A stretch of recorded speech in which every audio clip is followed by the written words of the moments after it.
The diseases of attitude. It's never that pleasant to talk about the negative, but we got to talk about it because life is part negative. These attitude diseases are like weeds that grow in the garden. It's a normal part of life. Here's a good phrase to note. Negative is normal. It's not successful, but it's normal. It's part of life. And here's the next key, in my opinion. You must learn to handle the negative. Don't ignore it. Handle it. Now, I know some people teach the other way. And listen to them, and listen to me, and then make up your own mind.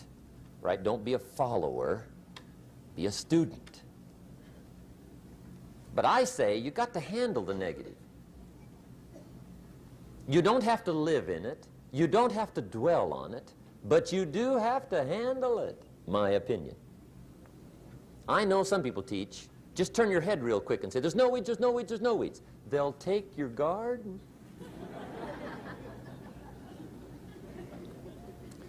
So you've got to handle the negative. Here's what part of it is. It's called the Great War Between Good and Evil. Mr. Reynolds and I are working on a new book this year called The Great War Between Good and Evil. And there is a war on. The minute you were born, you got involved in the war between good and evil, between darkness and light, between negative and positive, between evil and good, between tyranny and democracy, between weeds and human activity. I mean, the war is on. If democracy sleeps, guess who never sleeps? Tyranny.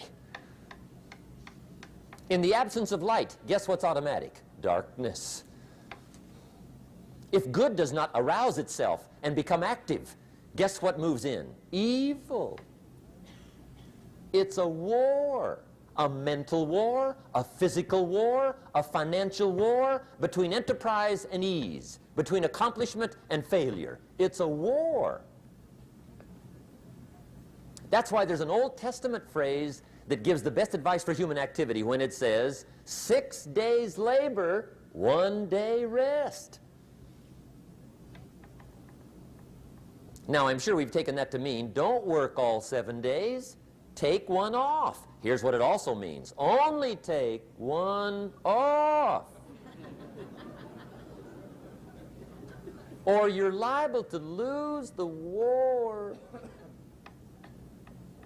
Now, we've got it down to 5 and 2, and maybe that's not too dangerous. I don't know. If God would have thought of 5 and 2, he might have made it 5 and 2. I don't know. You can't think of everything. But here's what it does mean. Enterprise is better than ease. If you rest too long, the jungle overtakes the village. Now, here's the good news about the war between good and evil. Evil is no match for good, but good must be active. Weeds are no match for human activity, but if you stand still, how far in will they come? All the way. They'll grow right up around your shoes. But if you get busy, how far back can you take them? As far as you wish. They're no match, but you must be active. That's why the 6 and 1. Make sure you're not losing the war by taking off too much. Guess what the average years are after retirement? 6. 6. Which means don't retire. Your chances are too slim. Okay. The war between good and evil, the weeds. You got to make sure you recognize the negative, handle it, deal with it, and then go on. Let's make a list of the diseases of attitude that can wreck all your chances to do well. One of the words that destroys everything is called neglect. Neglect. And I found this out. A week of neglect could cost you a year of repair. It isn't worth it. So what to be on the lookout for? Here's the list. If you were making it, you'd have the same list I've got. Right? We're not covering anything new tonight. This is a reminding session, not a teaching session. But it doesn't hurt to go over it again. Here's the list. Attitude diseases. Number one is indifference. The shrug of the shoulder. The guy's not even concerned. He's just drifting. This is called the mild approach to life. A disease known as mildness.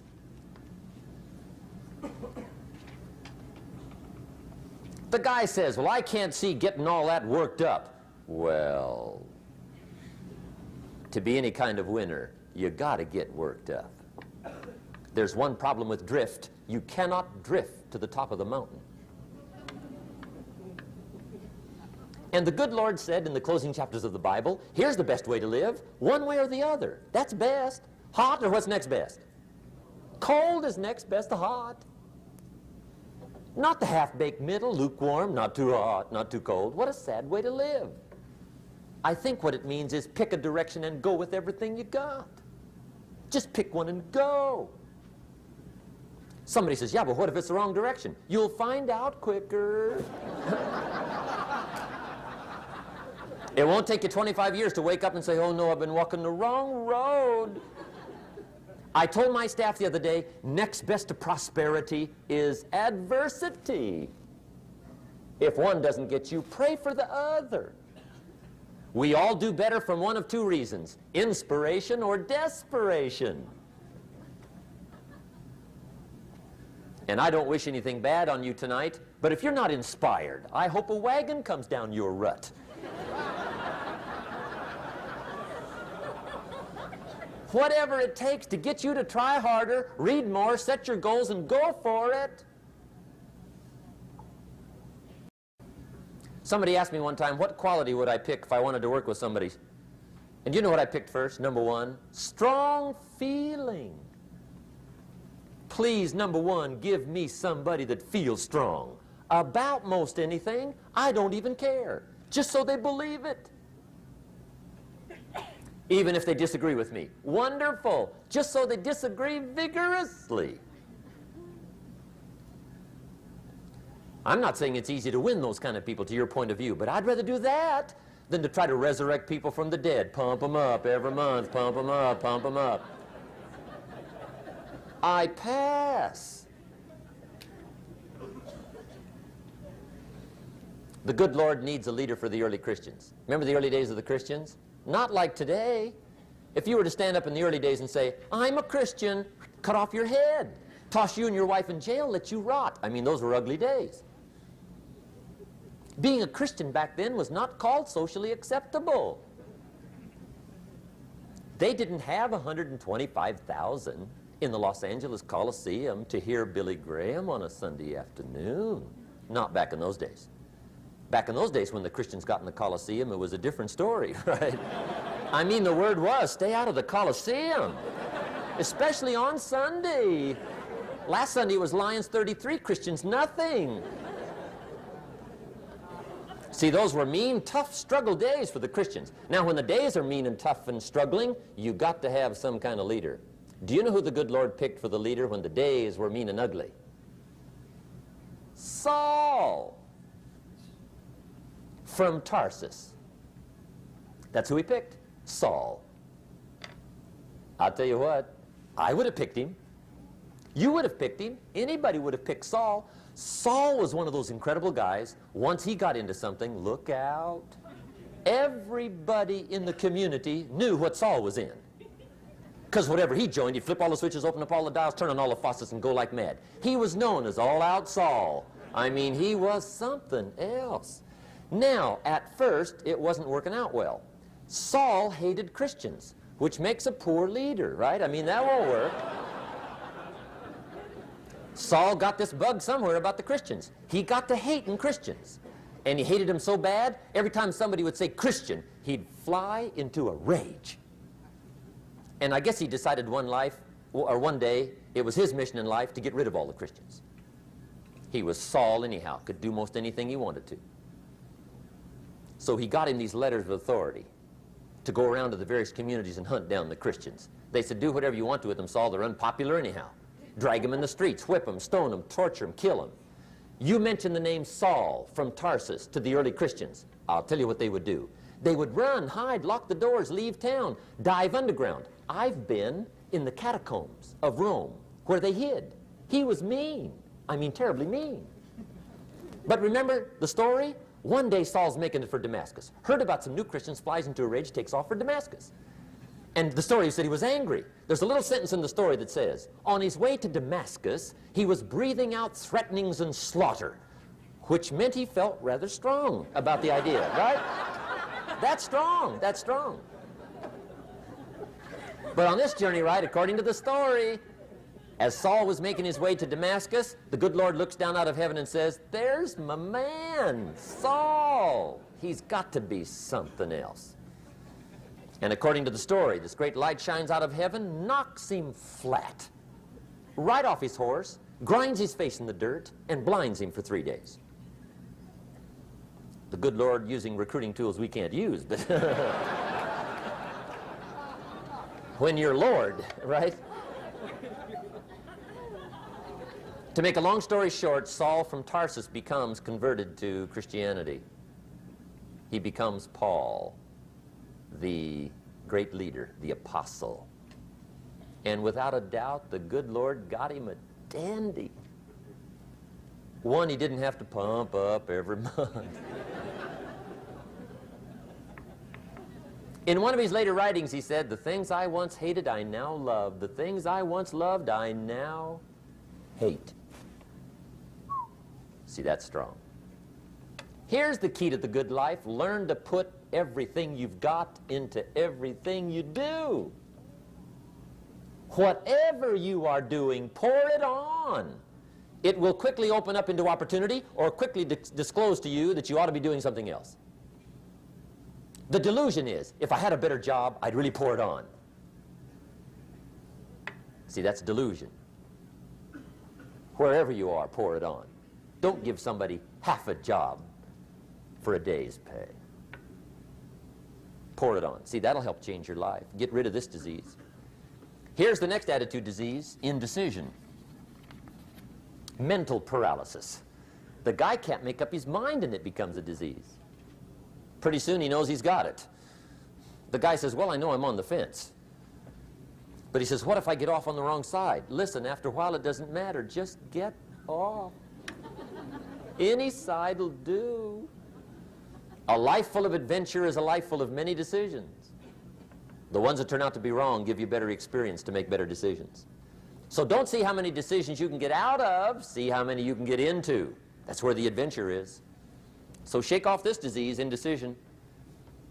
The next one is doubt. Doubt's like a plague. And one of the worst is self-doubt. There are many, but that's one of the worst. The guy doubts himself. Doubts if it'll last that long for him. Doubts if he can do that well. Doubts if he can make that much. Doubts if he can accomplish all that. A chronic, excellent self-doubter. You can imagine what damage that does to your future. So here's the key. Turn this coin over and become a believer. And there's many things to believe in. One of the majors is yourself. The understanding of self-worth is the beginning of progress. Now, if those three don't get you, this one will. Worry. That's a devastating disease. Worry. Worry causes health problems, social problems, personal problems, family problems. It's devastating. Worry long enough, it'll drop you to your knees. Could reduce you to begging. I know how bad this one is. I used to have it bad. I used to be known as a super worrier. Not a super warrior. No, super worrier. My family wished I'd have been a warrior. I got those years to make up for. But I'll tell you what. My advice to you is do what I finally did on worry. Give it up. Who needs it? I'm not saying it's easy. I'm saying it's worth it. It took me almost 1 year to kick the worry habit, and it was not an easy year. It was one of the toughest years I ever spent, but I finally got that monkey off my back. And I discovered you could live the most incredible life free of worry.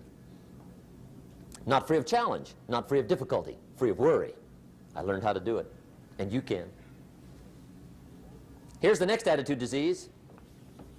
Over caution. Some people never will have much. They're too cautious. Now, you can also be too reckless, but you can also be too cautious. This is called the timid approach to life. And my caution was always the risk. Risk used to drive me right up the wall. I used to say, what if this happens? It's called the language of the poor. What if this happens? And on top of that, if this was to happen, look at the fix I'd be in. I better not try. I could always ace myself out. Then I'll tell you what changed my whole life when I finally discovered it's all risky. The minute you were born, it got risky. If you think trying is risky, wait till they hand you the bill for not trying. If you think investing is risky, wait till you get the tab for not investing. See, it's all risky. Getting married is risky. Having children is risky. Going into business is risky. Investing your money is risky. It's all risky. I'll tell you how risky life is. You're not going to get out alive. That's risky. The Englishman says, well, if that's the way it's going to work out, let's give it a go. Right, that's what it's for. Give it a go. Somebody says, yeah, but I'm looking for safety and security. Fine, then huddle in a corner. We'll cover you with a sheet, bring you 3 meals a day. And we'll protect you, feed you, look after you, care for you. We won't let anything happen to you, and you'll probably live to be 100. The guy said, well, yeah, I'd live to be 100. But what a way to live. Right. What a way to live, safe and secure. Don't ask for security. Ask for adventure. Better to live 30 years full of adventure than 100 years safe in the corner. And see, it's not important how long you live. What's important is how you live. Here's the next attitude disease. We're almost through with this motley list. In fact, we're almost through. Hang on. The next one is pessimism. Pessimism, the deadly disease of always looking on the bad side, the problem side, the difficult side, checking all the reasons why it can't be done. The poor pessimist leads an ugly life. He doesn't try to figure out what's right. He tries to figure out what's wrong. He doesn't look for virtue. He looks for faults. And when he finds them, he's delighted. How ugly.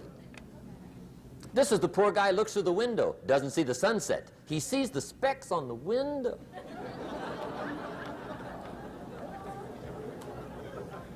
And this is the poor guy, right, who rushes up, takes such leave of his senses. This guy rushes up and he says, I've got 5 good reasons why it won't work. He's so dumb he doesn't know all he needs 1. He's got 5.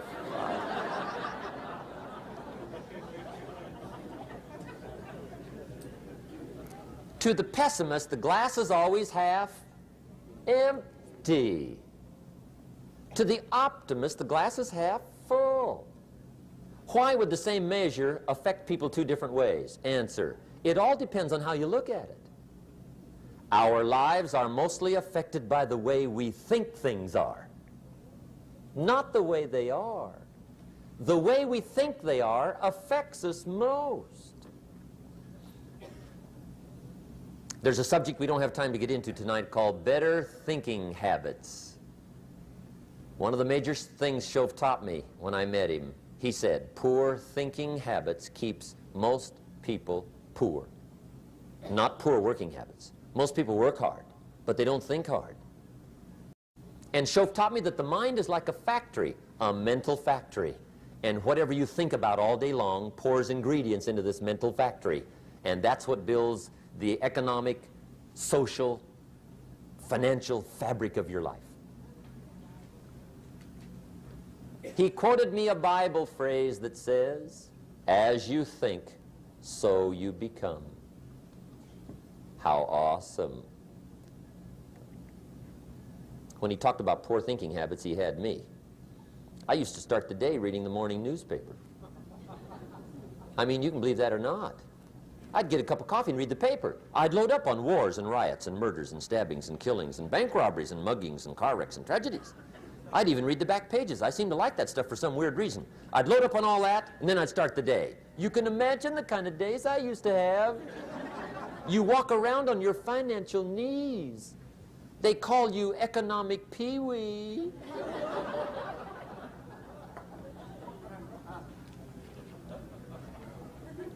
The guy says, I want to be a great leader. Wonderful. The first thing we do is follow him to his house. When we get there, we walk in and check his library, number one. Somebody says, well, why check his library? The reason is because what a man reads pours massive ingredients into his mental factory, and the fabric of his life is built from those ingredients. You would not believe what some people have got in their house to read. You would not believe. One of the best dressed up words I know for a lot of it is trash. Can you imagine dumping a barrel of trash into this mental factory every day and coming out with a rich, dynamic, positive life? It can't be done. You might as well try making a cake with cement.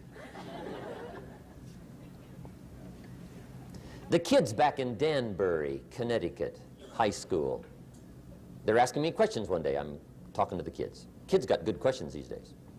One of them said to me, Mr. Rohn, how do you build the good life? I said, it's simple. It's not easy, but it's simple. Here's how you build anything. Select the right ingredients, keep out the wrong ingredients, and it starts with thought. Everything starts with thought. So you must be wise and careful what you think about, because that starts everything. You got to be wise and careful. I asked the kids, what would happen if somebody dropped sugar in my coffee? They said, well, you'd be okay. I said, what if somebody dropped strychnine in my coffee? They said, well, you'd be dead. I said, correct. Lesson one, life is both sugar and strychnine. You gotta be careful. I said, what if my worst enemy drops in the sugar? They said, will you be okay? I said, what if my best friend, even by accident, drops in the strychnine? They said, well, you'd be dead. I said, correct. Lesson two, watch your coffee.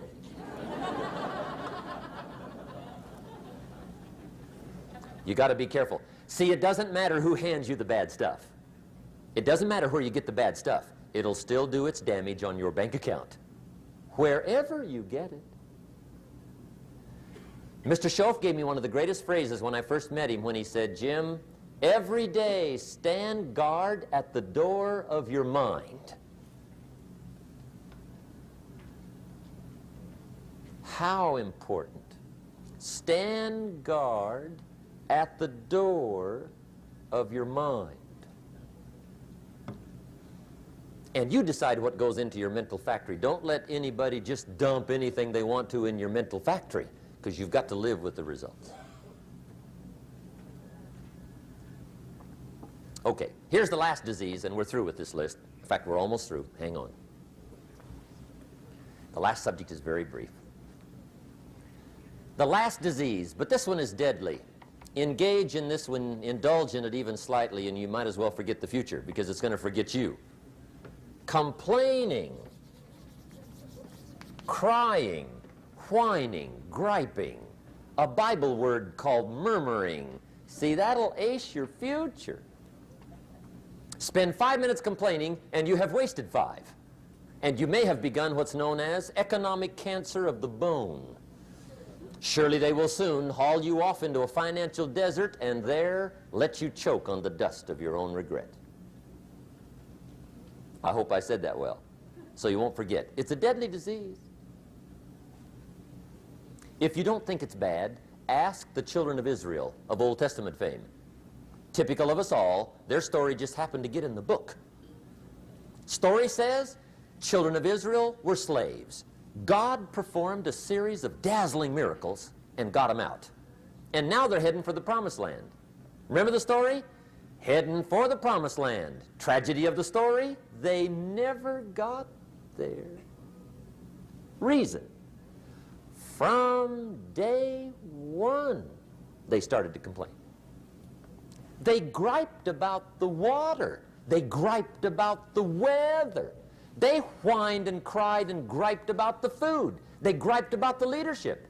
They whined and cried because it was too far, too cold, too hot, too difficult, too miserable. I mean, they whined and cried for years. Finally, God said, "I've had it, trip canceled." Or something like that. The story says they died in the desert, never got to the promised land. Which I think means two things. Indulge in this long enough, you get your future canceled. And I guess it also means even God himself can only take so much.